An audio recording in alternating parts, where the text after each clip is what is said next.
Chapter 30. Money Capital and Real Capital, Part 1. The only difficult questions which we are now coming on to in connection with the credit system are as follows. Firstly, the accumulation of money capital as such. How far is it, and how far is it not, an index of genuine capital accumulation, i.e. of reproduction on an expanded scale?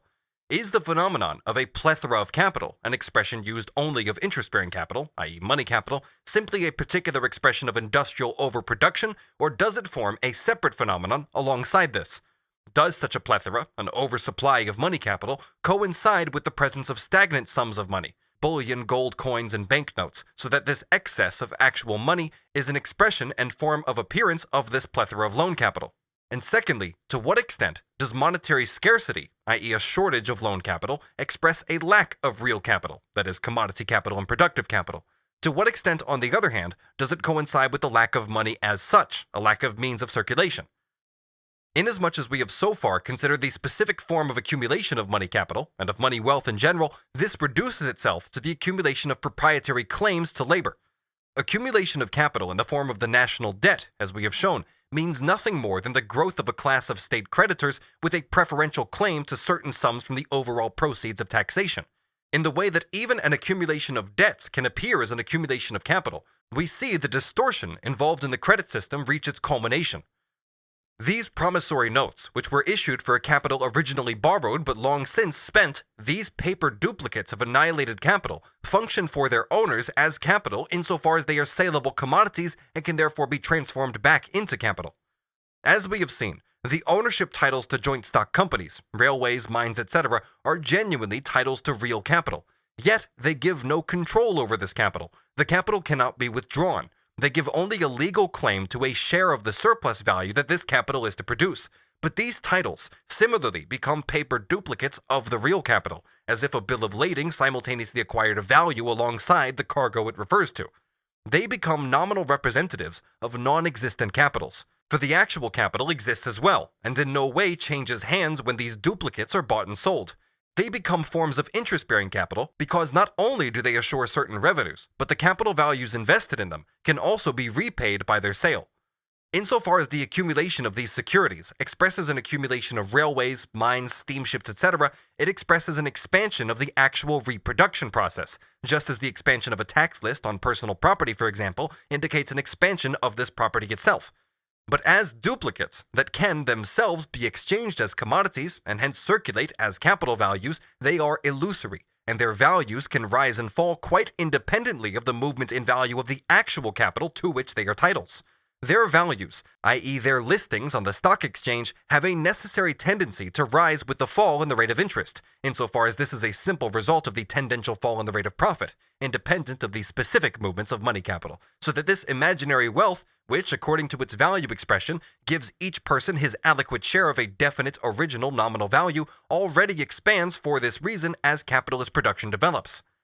Profits and losses that result from fluctuations in the price of these ownership titles, and also their centralization in the hands of railway magnates, etc., are by the nature of the case more and more the result of gambling, which now appears in place of labor as the original source of capital ownership, as well as taking the place of brute force.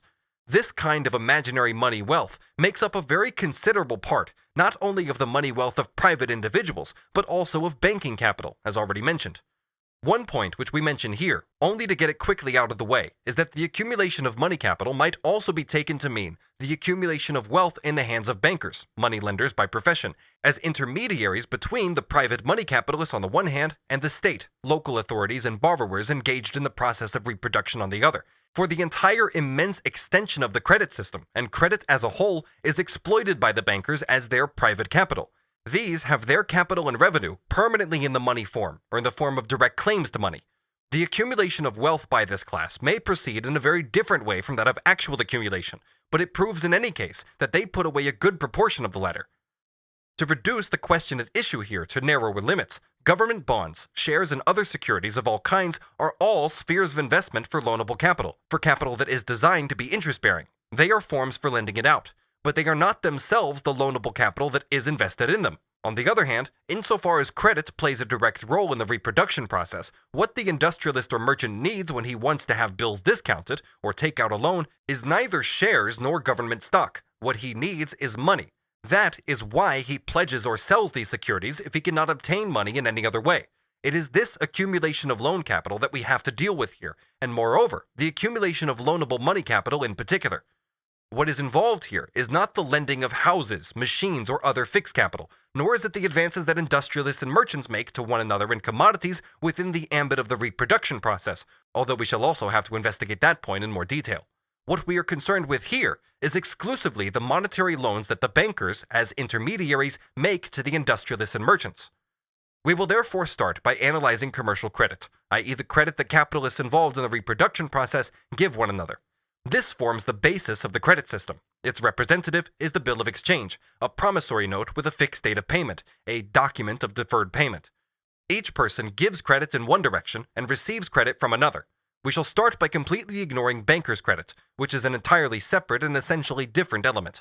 Insofar as these bills of exchange continue to circulate among the merchants themselves as means of payment, by endorsement from one to another, but without the intervention of any discounting, all that happens is a transfer of the claim from A to B, and absolutely nothing in the relationship has changed.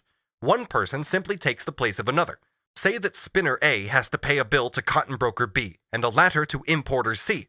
If C also exports yarn, which happens frequently enough, he can buy yarn from A against a bill of exchange, and spinner A can settle with broker B with the latter's own bill of exchange, which C received in payment. In this case, it is at most a balance that remains to be paid in the form of money. The entire transaction then simply mediates the exchange of cotton and yarn. The exporter simply represents the spinner and the cotton broker the cotton planter. Two things should be noted about this circuit of purely commercial credit. Firstly, the settlement of these reciprocal claims depends on the reflux of the capital, i.e. C to M, which is simply delayed. If the spinner has received a bill from a manufacturer of cotton goods, the manufacturer is able to pay when the goods he has on the market have meanwhile been sold. If the speculator in corn has given a bill of exchange on his factor, the factor is able to pay the money after the corn has been sold at the expected price. These payments thus depend on the fluidity of reproduction, i.e. of the production and consumption process. But since the credits are reciprocal, the ability of each person to pay depends at the same time on the ability of another to pay. For when drawing the bill, the drawee can have counted either on the return of capital in his own business or on a return in the business of a third party who has to pay him a bill in the intervening period. Apart from the prospective return, payment is possible only by means of reserve capital, which the person drawing the bill has at his disposal, in order to meet his obligations in case returns are delayed. Secondly, this credit system does not obviate the need for cash payments. For a start, a large proportion of expenses must always be paid in cash, wages, taxes, etc. But if, for example, B, who accepts a bill from C in lieu of immediate payment, has himself to pay a bill that falls due to D before the former bill falls due to him, he must also have cash for this. A complete circuit of reproduction, such as was assumed above, from the cotton planter to the cotton spinner and vice versa, can only be an exception and must always be broken in several places. We have seen in connection with the reproduction process, see Volume 2, Part 3, how the producers of constant capital exchange part of their constant capital with one another. In this case, the bills may more or less balance. The same thing happens when production is on an ascending curve, and the cotton broker draws on the spinner on the cotton goods manufacturer, the latter on the exporter, and he on the importer, perhaps again an importer of cotton. But the circuit of transactions and consequent doubling back on the series of claims are not one and the same thing. The spinner's claim on the weaver, for example, is not settled by the claim of the coal supplier on the machine builder. The spinner never makes counterclaims on the machine builder in the course of his business, since his product, yarn, never becomes an element in the machine builder's reproduction process. Claims of this kind must therefore be settled in money. The limits of this commercial credit, considered by itself, are firstly, the wealth of the industrialists and merchants, i.e. the reserve capital at their disposal in case of a delay in returns, and secondly, these returns themselves. They may be delayed in time, or commodity prices may fall in the meantime, or again the commodities may temporarily become unsaleable as a result of a glut on the market. The longer bills run for, the greater the reserve capital needed, and the greater the possibility that returns may be diminished or delayed as a result of a fall in price or an excess of supply on the market. Returns are that much less certain, moreover, the more the original transaction was inspired by speculation on a rise or fall in commodity prices. It is clear, however, that with the development of labor productivity, and hence of production on a large scale, firstly, markets expand and become further removed from the point of production. Secondly, credit must consequently be prolonged, and thirdly, as a result, the speculative element must come more and more to dominate transactions. Large-scale production for distant markets casts the entire product into the arms of commerce, but it is impossible for the nation's capital to double so that commerce would purchase the entire national product with its own capital before selling it again. Credit is thus indispensable here, a credit that grows in volume with the growing value of production and grows in duration with the increasing distance of the markets. A reciprocal effect takes place here. The development of the production process expands credit, while credit in turn leads to an expansion of industrial and commercial operations. If we consider this credit in separation from bankers' credit, it is evident that it grows with the scale of industrial capital itself. Loan capital and industrial capital are identical here. The capital's loans are commodity capitals designed either for final individual consumption or to replace constant elements of productive capital. So what appears here as loaned capital is always capital that exists in a certain phase of the reproduction process, but is transferred from one hand to another by purchase and sale, while the equivalent for it is paid by the buyer only later, after the stipulated interval. Cotton, for instance, is transferred to the spinner against a bill of exchange, yarn to the merchant against a bill of exchange, from the merchant to the exporter against a bill of exchange, from the exporter to a merchant in India, again against a bill of exchange, the merchant selling it and buying indigo, and so on. During this transfer from one hand to another, the cotton is undergoing its transformation into finished goods, and these goods are ultimately shipped to India and exchanged for indigo, which is shipped to Europe and goes into the reproduction process once again. The different phases of reproduction are mediated here by credit. The spinner has not paid for the cotton, nor the cotton goods manufacturer for the yarn, nor the merchant for the cotton goods, etc. In the first acts of the process, the commodity, cotton, goes through its various phases of production, and its transfer is mediated by credit. But once the cotton has received its final form as a commodity in the course of production, the same commodity capital still has to go through the hands of various merchants, who effect its transport to a distant market and buy other commodities in exchange, these going either into consumption or into the reproduction process. There are thus two sections to be distinguished here. In the first section, credit mediates the actual successive phases in the production of the article in question. In the second, it simply mediates the transfer from the hands of one merchant to those of another, which includes transport, the act C to M. But here too, at least, the commodity is permanently engaged in the act of circulation, i.e. in a phase of the reproduction process. What is loaned here, therefore, is never unoccupied capital, but rather capital that must change its form in the hands of its owner, that exists in a form in which it is simply commodity capital form, i.e. capital that must be transformed back, and in the first instance, at least converted into money. Thus, it is the metamorphosis of the commodity that is mediated here by way of credit, not only C to M, but also M to C, and the actual production process. A great deal of credit in the reproduction circuit, leaving aside bankers' credit, does not mean a great deal of unoccupied capital, which is offered for loan and seeks profitable investment, but rather a high level of employment of capital in the reproduction process. What credit mediates here is therefore firstly, as far as the industrial capitalists are concerned, the transition of industrial capital from one phase to another, the connection of spheres of production that belong together and mesh into one another, and secondly, as far as the merchants are concerned, the transport and transfer of commodities from one hand to another until their definitive sale for money or exchange with another commodity. The maximum of credit is the same thing here as the fullest employment of industrial capital, i.e. the utmost taxing of its reproductive power irrespective of the limits of consumption. These limits to consumption are extended by stretching of the reproduction process itself.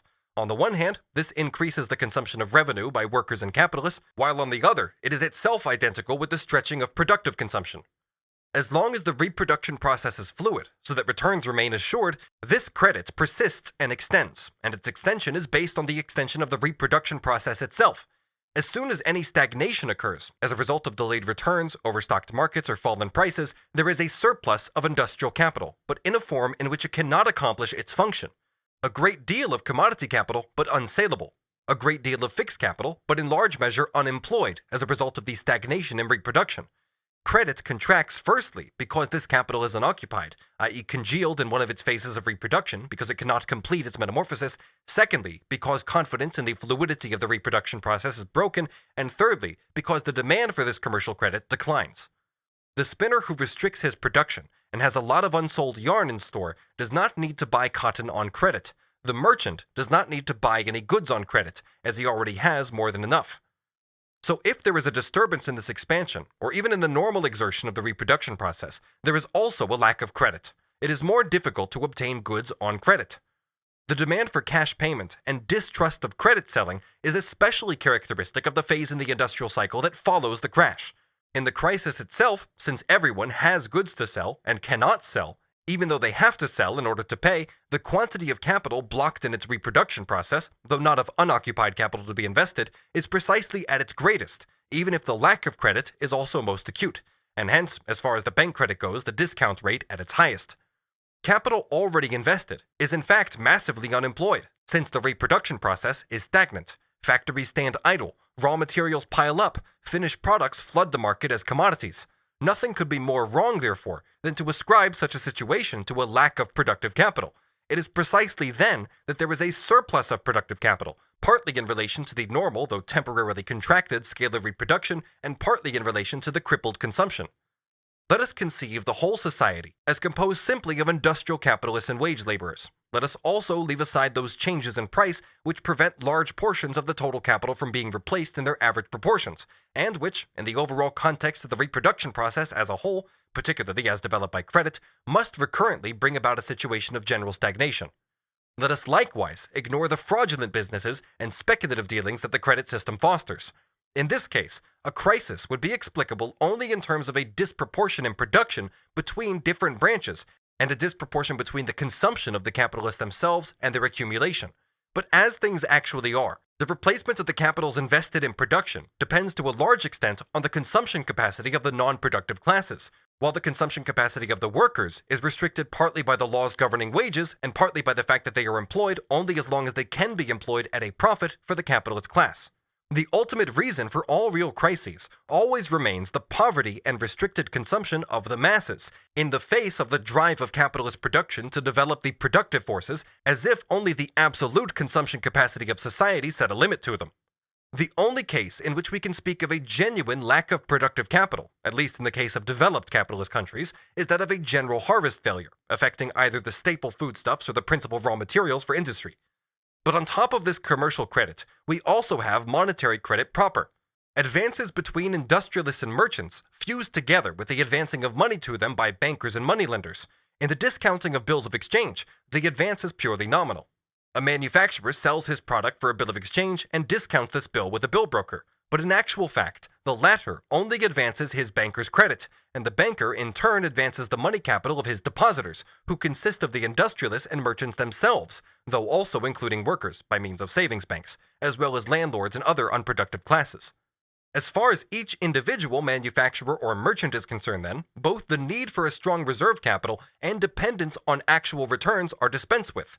On the other hand, however, this is so much complicated by simple bill jobbing, and by dealing in commodities with no other purpose than that of fabricating bills of exchange, that the appearance of very solid business with brisk returns can merrily persist even when returns have in actual fact long since been made only at the cost of swindled moneylenders and swindled producers. This is why business always seems almost exaggeratedly healthy immediately before collapse. The best proof of this is provided by the reports on bank acts of 1857 and 58, for example, in which bank directors, merchants, in short, a whole series of experts summoned to give evidence, with Lord Overston at their head, all congratulated one another on the blooming and healthy state of business, just 1 month before the crisis broke out in August of 57. It is particularly striking how Tuke, as the historian of all these crises, falls victim to the illusion once again in his History of Prices. Business is always thoroughly sound, and the campaign in fullest swing, until the sudden intervention of the collapse. We return now to the accumulation of money capital. Not every increase in money capital for loan is an index of genuine capital accumulation or an expansion of the reproduction process. This is shown most clearly in the phase of the industrial cycle immediately after the crisis, when loan capital lies idle on a massive scale. At these moments, when the production process has undergone a contraction, and after the crisis of 1847, production in the English industrial districts was cut by a third, when commodity prices stand at their lowest point, and when the entrepreneurial spirit is crippled, there is a low rate of interest, which in this case simply indicates an increase in loanable capital precisely as a result of the contraction and paralysis of industrial capital. It is obvious enough that less means of circulation are required with lower commodity prices, fewer dealings, and a contraction in the capital laid out on wages. That after the settlement of debts abroad, partly by a drain of gold and partly by bankruptcies, no additional money is required to carry out the function of world money, and finally, that the scale of the discount business also declines with the number and amount of bills of exchange to be discounted. The demand for loanable money capital therefore declines, both for means of circulation and for means of payment. There is no question yet of new capital investment, so that this capital becomes relatively abundant. But the supply of loanable money capital also undergoes a positive increase in conditions such as these, as we shall show later on. After the crisis of 1847, for example, there was a, quote, limitation of transactions and a great superabundance of money, end quote, from Commercial Distress, 1847-8. The rate of interest was very low on account of the, quote, almost perfect destruction of commerce and the almost total want of means of employing money, end quote. The nonsense that these gentlemen concocted to explain the situation, and Hodgson, moreover, is one of the best of them, can be seen from the following sentence, quote, the pressure of 1847 arose from the real diminution of the moneyed capital of the country, caused partly by the necessity of paying in gold for imports from all the parts of the world, and partly by the absorption of floating into fixed capital, end quote. We are not told how the absorption of floating capital into fixed is supposed to reduce the money capital in a country.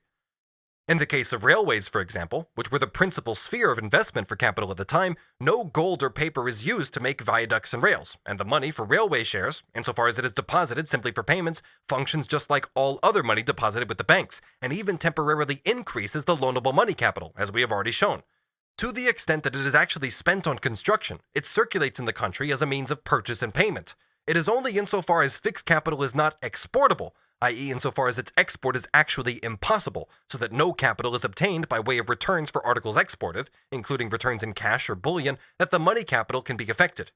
But English export goods too were at that time stockpiled and unsaleable on a massive scale in foreign markets. For the merchants and manufacturers in Manchester, etc., who had tied up a part of their normal working capital in railway shares and were therefore dependent on borrowed capital to conduct their business, their floating capital really had been fixed, and they had to bear the consequences of this. But it would have been the same thing if they had invested the capital that rightly belonged to their business, but had been withdrawn in mines, for example, instead of in railways, even though the products of mining are floating capital again themselves, iron, coal, copper, etc. The real reduction in available money capital as a result of harvest failure, the import of corn and export of gold, was of course an occurrence that had nothing to do with the railway swindle. Quote, almost all mercantile houses had begun to starve their businesses more or less by taking part of their commercial capital for railways. Loans to so great an extent by commercial houses to railways induced them to lean too much upon banks by the discount of paper, whereby to carry on their commercial operations. In Manchester, there have been immense losses in consequence of the speculation in railways. End quote. One major cause of the 1847 crisis was the colossal saturation of the market and the boundless fraud in the East Indian trade. Other factors too, however, contributed to the downfall of very wealthy firms in this sector. Quote, they had large means but not available. The whole of their capital was locked up in estates in the Mauritius, or indigo factories, or sugar factories. Having incurred liabilities to the extent of £500,000 to £600,000, they had no available assets to pay their bills, and eventually it proved that to pay their bills, they were entirely dependent upon their credit. End quote from Charles Turner, evidence number 730. Gardner, too, in evidence number 4872, quote, immediately after the China Treaty, so great a prospect was held out to the country of a great extension of our commerce with China, that there were many large mills built with a view to that trade exclusively, in order to manufacture that class of cloth which is principally taken for the China market, and our previous manufactures had the addition of all those. Question. How has that trade turned out? Answer. Most ruinous, almost beyond description. I do not believe that of the whole of the shipments that were made in 44 and 45 to China, above 2/3 of the amount have ever been returned, in consequence of tea being the principal article of repayment, and of the expectation that was held out, we, as manufacturers, fully calculated upon a great reduction in the duty on tea. End quote.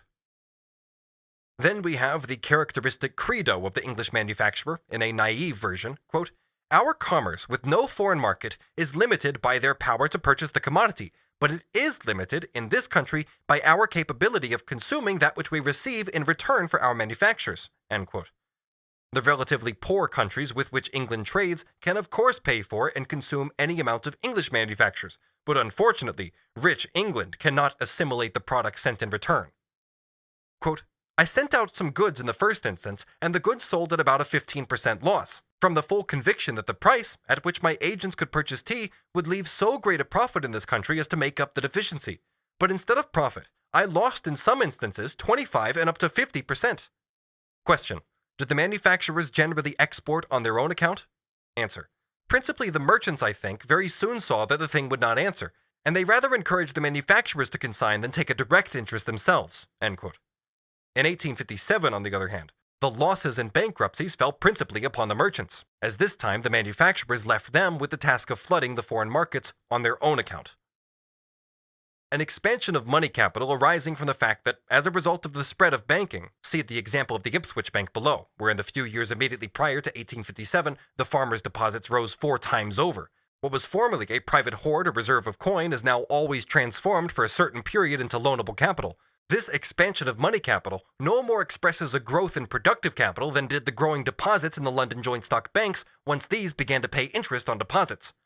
As long as the scale of production remains the same, this expansion simply gives rise to an abundance of loanable money capital, as compared with productive capital, hence a low rate of interest. If the reproduction process has reached the flourishing stage that precedes that of overexertion, commercial credit undergoes a very great expansion, this in turn actually forming the healthy basis for a ready flow of returns and an expansion of production. In this situation, the rate of interest is still low, even if it has risen above its minimum. This is actually the only point in time at which it may be said that a low rate of interest, and hence a relative abundance of loanable capital, coincides with an actual expansion of industrial capital. The ease and regularity of returns, combined with an expanded commercial credit, ensures the supply of loan capital despite the increased demand and prevents the interest level from rising. This is also the point when jobbers first enter the picture on a notable scale, operating without reserve capital or even without capital at all, i.e. completely on money credit. Added to this, too, is a great expansion of fixed capital in all forms, and the opening of large numbers of new and far-reaching undertakings. Interest now rises to its average level. It reaches its maximum again as soon as the new crisis breaks out. Credit suddenly dries up, payments congeal, the reproduction process is paralyzed, and save for the exceptions mentioned earlier, there is an almost absolute lack of loan capital alongside a surplus of unoccupied industrial capital. By and large, therefore, the movement of loan capital, as expressed in the rate of interest, runs in the opposite direction to that of industrial capital. The phase in which the low but above minimum rate of interest coincides with the improvement and growing confidence after the crisis, and particularly the phase in which it reaches its average level, the midpoint equidistant between its minimum and maximum. Only these two phases show a combination of abundant loan capital and a big expansion in industrial capital. At the beginning of the industrial cycle, however, a low rate of interest coincides with a contraction of industrial capital, and at the end of the cycle, a high rate of interest coincides with an overabundance of industrial capital.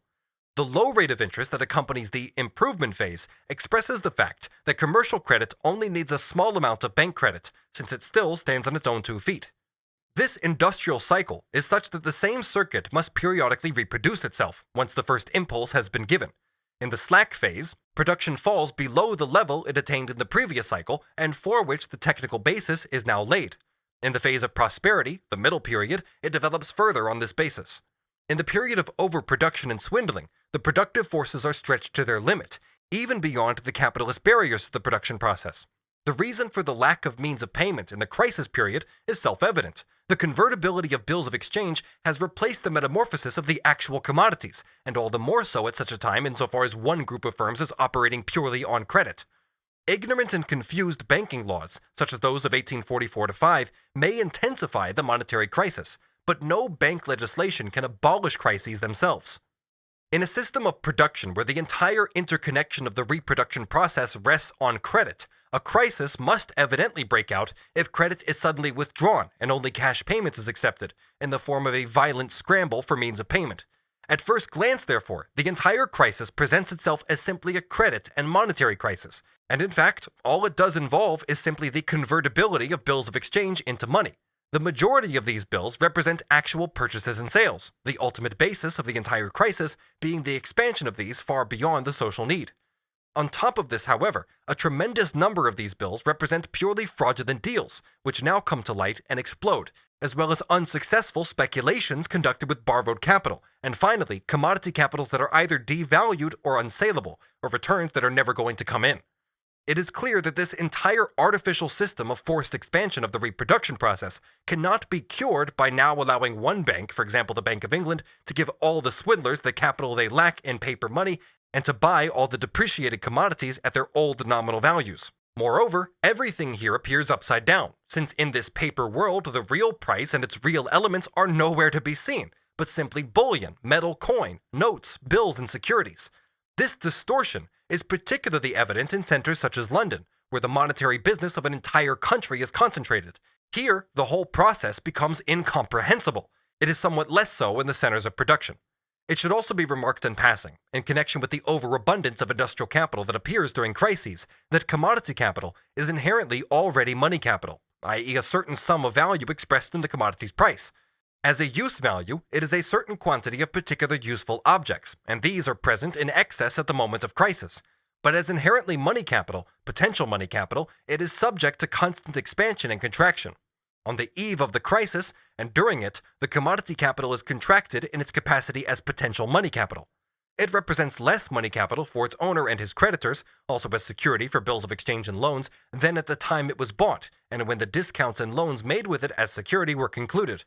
If this is the supposed sense of the contention, that the money capital of a country is reduced in times of pressure, it is identical with saying that commodity prices have fallen. Such a collapse in prices, incidentally, only balances their earlier inflation. The incomes of the unproductive classes, and of those who live on fixed incomes, remain for the most part stationary during the price inflation that goes hand in hand with overproduction and overspeculation. Their consumption power thus undergoes a relative decline, and with this also their ability to replace the portion of the total reproduction that would normally go into their consumption. Even if their demand remains nominally the same, it still declines in real terms. As regards the question of imports and exports, it should be noted that all countries are successively caught up in the crisis, and that it is then apparent that they have all, with few exceptions, both exported and imported too much, i.e. the balance of payments is against them all, so that the root of the problem is actually not the balance of payments at all.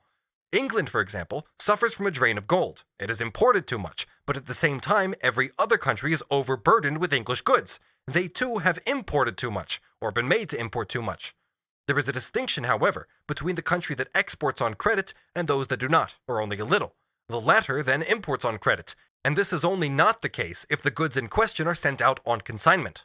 The crisis may break out first of all in England, the country that gives the most credit and takes the least, because the balance of payments, i.e. the balance of payments due which must be settled immediately, is against it, even though the overall balance of trade is in its favor. This fact is partly to be explained in terms of the credits given by England and partly in terms of the amount of loan capital sent abroad, which means that a large quantity of returns flows back to England in commodities, in addition to trading returns in the strict sense. Sometimes the crisis breaks out first of all in America, the country that takes the most credit for trade and capital from England. The crash in England, introduced and accompanied by a drain of gold, settles England's balance of payments, partly by bankrupting its importers, on which more below, partly by driving part of its commodity capital abroad at low prices, and partly by the sale of foreign securities, the purchase of English ones, etc. The sequence now reaches another country. The balance of payments was temporarily in its favor, but now the normal interval between the balancing of payments and the balancing of trade is abolished, or at least cut short by the crisis. All payments have to be settled at once. The same situation then repeats itself here. England now has a reflux of gold, the other country a drain. What appears in one country as excessive importing appears in the other as excessive exporting, and vice versa. But excessive importing and exporting has taken place in every country. Here we are not referring to harvest failures, etc., but rather to a general crisis, i.e. overproduction fostered by credit and the accompanying general inflation in prices. In 1857, the crisis broke out in the United States. This led to a drain of gold from England to America. But as soon as the American bubble burst, the crisis reached England, with a drain of gold from America to England. Similarly, between England and the continent, in times of general crisis, the balance of payments is against every country, at least against every commercially developed country, but always against each of these in succession as soon as the sequence of payments reaches it. And once the crisis has broken out in England, for example, this sequence of dates is condensed into a fairly short period. It is then evident that all these countries have simultaneously overexported, i.e. overproduced, and overimported, i.e. overtraded, and that in all of them, prices were inflated and credit overstretched. In every case, the same collapse follows. The phenomenon of a drain of gold then affects each of them in turn and shows by its very universality, firstly, that the drain of gold is simply a phenomenon of the crisis and not its basis, and secondly, that the sequence in which this drain of gold affects the different countries simply indicates when the series reaches them, for a final settlement of accounts, when their own day of crisis comes and its latent elements in turn emerge in their own case. It is characteristic of the English economic writers, and the economic literature worth mentioning since 1830 principally boils down to writing on currency, credit, and crises, that they consider the export of precious metal that occurs in times of crisis, despite the turn in exchange rates, simply from the English standpoint, as a purely national phenomenon, and resolutely close their eyes to the fact that if their bank raises the interest rate in times of crisis, all other European banks do the same thing, and that if they raise a cry of distress about the drain of gold today, this is echoed tomorrow in America, and the day after that in Germany and France. In 1847, quote, the engagements running upon this country had to be met, mostly for corn. Unfortunately, they were met to a great extent by failures. Wealthy England obtaining a breathing space for itself by defaulting on its obligations vis-a-vis the continent and America. But to the extent to which they were not met by failures, they were met by the exportation of bullion. End quote of the Report of Committee on Bank Acts, 1857. Thus, insofar as a crisis in England is intensified by the banking legislation, this legislation is also a means of cheating the corn exporting countries in times of famine, first of their corn, then of the money for their corn. A ban on the export of corn in times such as these, in the case of countries that are themselves suffering to a greater or lesser extent from rising prices, is thus a very rational defense against this plan by the Bank of England to meet engagements for corn imports by failures. Far better that the corn producers and speculators should lose a part of their profits for the good of their own country than their capital for the good of England. We conclude from what has been said here that commodity capital largely loses its capacity to represent potential money capital in times of crisis, and generally when business stagnates. The same is true of fictitious capital, interest-bearing paper, inasmuch as this itself circulates as money capital on the stock exchange. As the interest rate rises, its price falls. It falls further owing to the general lack of credit, which compels the owners of this paper to unload it onto the market on a massive scale in order to obtain money. In the case of shares, finally, their price falls partly as a result of a decline in the revenues on which they are claims, and partly as a result of the fraudulent character of the enterprises which they very often represent. This fictitious money capital is enormously reduced during crises, and with it, the power of its owners to use it to borrow money in the market. The reduction in the money value of these securities on the stock exchange list, however, has nothing to do with the real capital that they represent. As against this, it has a lot to do with the solvency of their owners.